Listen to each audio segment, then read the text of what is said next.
कांग्रेस किस बेत पे आएगी? इनका कहना है कि देश की जनता ने नेहरू को चुना, जो कि बिल्कुल सरासर गलत। इनका कहना है व्हाट्सएप यूनिवर्सिटी नहीं, अपने सजाए बैठे हैं सुहागरात के और दुल्हन भगा के ले जाएंगे दो लौंडे गुजरात के, समझ नहीं? ये वो है चांद पे औरंगजेब की कब्र बनवाने की बात कर रहे हैं, ये उनमें से है। 3300 करोड़ रुपए कमाए हैं इसरो ने, 3300 करोड़। 2024 चुनाव में बहुत कम समय बाकी है, इतने में तो तय हो जाना चाहिए था कोई चेहरा। नहीं देखिए, अभी गठन कितने टाइम हुआ है? हुए इंडिया का गठन हुए अनाउंस हुए, इंडिया जो पार्टी है ये अनाउंस हुए ही ज़्यादा समय नहीं हुआ है। अभी इलेक्शन में 7 महीने हैं, धीरे धीरे आप इसका थोड़ा सा इंतजार करिए, इसका जरूर कोई चेहरा आएगा। इन 26 चिरकुटों में सबसे बड़ी पार्टी है कांग्रेस, ठीक है। ममता बनर्जी कह रही है कि बंगाल में हम कांग्रेस के साथ नहीं लड़ेंगे। सपा के उत्तर प्रदेश में कह रही है कि मैं नहीं लड़ेंगे, ठीक है। बिहार में नीतीश कुमार और तेजस्वी यादव यही सुर नाप रहे हैं, केजरीवाल दिल्ली में नाप रहे हैं। तो एक बात बताइए, जो सबसे बड़ा दल इनके 26 चिरकुटों में, जब वो लड़ नहीं पाएंगे तो ये 272 के लिए वो सीटें 272 चाहिए होती है। जब 272 सीट आ ही नहीं पाएगी तो सरकार काम। और दूल्हे की बात करते हैं कि दूल्हा दुल्हन तो छोड़ दो, सबसे बड़ी बात है कि ममता बनर्जी कहती कि अगर मैं नहीं बनूंगी तो मेरे सांसद नहीं आएंगे। सपा जब मिलकर लड़ सकती हैं तो कांग्रेस और उस जैसी विचारधारा के लोग मिलकर क्यों नहीं लड़ सकते? आप क्यों कह रहे हैं कि लड़ाई होगी? मार्च की लड़ाई है कि मोदी जी कह रहे हैं कि अगर मैं जीता हूं तो 5वीं अर्थव्यवस्था से दूसरे पे लाने की बात कर रहे हैं। ये कह रहे हैं कि तीसरे नंबर पे, ये कह रहे हैं कि अगर मैं आता हूं तो सबसे पहले मैं अपना नेशनल हेराल्ड का जो केस है उसको खत्म करूंगा।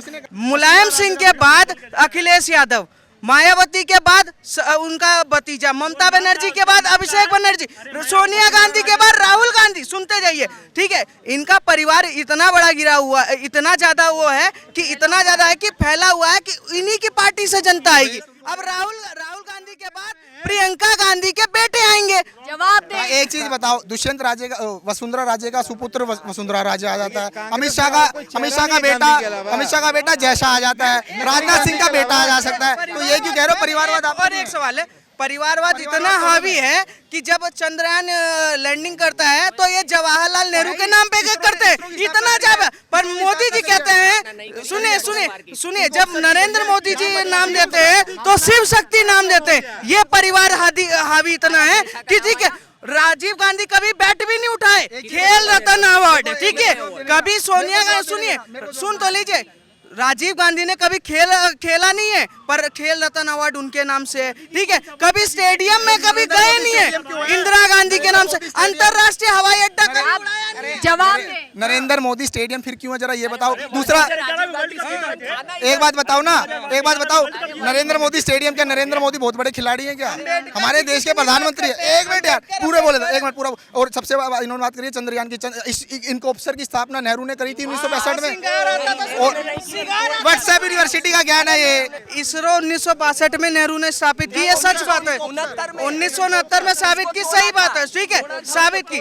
पर उस टाइम पे साइकिल पे लाने के लिए इनके पास वो होते थे जो, ठीक है। और इनका जो सिगार होता था वो प्लेन से आता था, ठीक है। लंदन से प्लेन से इनका सिगार आ रहा है, पर वही रॉकेट के वो होते थे, ठीक है। वही रॉकेट लाने के लिए साइकिल का यूज करते थे। 1962 में स्थापना की इनको स्पार का, ठीक है। उस कमेटी को डिसॉल्व कर लिया गया, कोई भी जाके गूगल कर ले।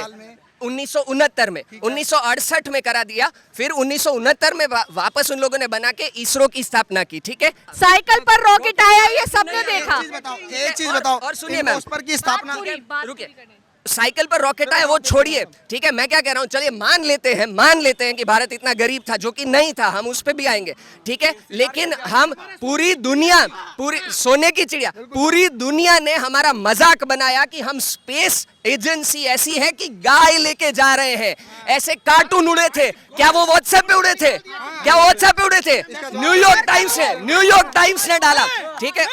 और आज वही गौ माता जब चांद पे जा रही है, कौन सा परिवारवाद? जयशाह के नाम पे गई, नरेंद्र मोदी के नाम है। नरेंद्र मोदी ने वहां से भी इन लोगों ने बहुत उड़ाया कि भाई मोदी जी बाजू में है, सबसे पहले ये कहा कि वैज्ञानिक लोगों को यहाँ जब आए ग्रीस से घूम के, तो सबसे पहले बेंगलोर उतर के उन्होंने कहा कि मैं वैज्ञानिकों को बधाई देके नाम क्या दिया, शिव शक्ति। वही चंद्रयान जब पहला वाला लैंड किए, उसको जवाहर पॉइंट नाम दे के जवाहर पॉइंट नाम देके 2014 तक इसरो को ऐसा संगठन रखा कि पैसा ही नहीं कमा रहे थे। हमने सिर्फ इसी साल में 400 से अधिक बाहर के देशों की सैटेलाइट को लॉन्च करके 3300 करोड़ रुपए कमाए हैं इसरो ने। 3300 करोड़, 3300 करोड़ का बजट सरप्लस इसरो का। अब मैं उत्तर देता हूँ। इन्होंने सबसे पहले बोला इनको उस पर, मैं उसका जवाब दे रहा हूँ, मेरे को पहले जवाब देना। इन्होंने एक एक बात का जवाब देंगे, बात से देंगे, तथ्यों की बात है। नंबर एक बात इन्होंने कहा था कि इनको उस पर की स्थापना 1962 में हुई थी। इनको उस पर की स्थापना 1962 में थी। उस टाइम पे देश के प्रधानमंत्री जवाहरलाल नेहरू थे,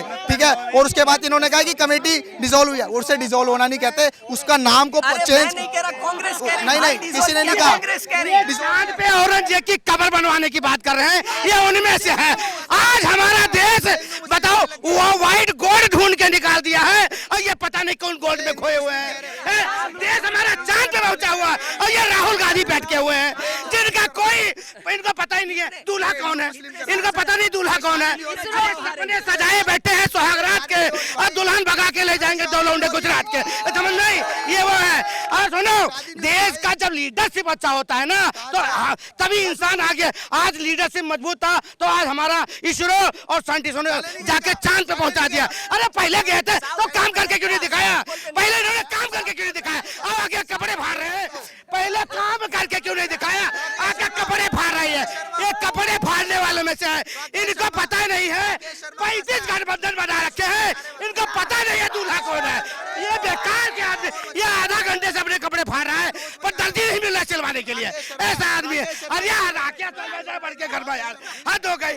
ये बंदा परेशान हो चुका है, अपने ये सोचता है किसी तरह राहुल गांधी आ जाए और मेरे को चोरी, धांधली, आतंकवादी सब इनके सामने हो जाए। क्या जवाब नहीं लेना चाहिए ऐसे मौकों पे? ये जवाब देने लायक ही नहीं है। ये चाहते हैं आप हम यहाँ खड़े हैं ना, आके बम फट जाए तब उसका जवाब। ऐसा नेता चाहिए।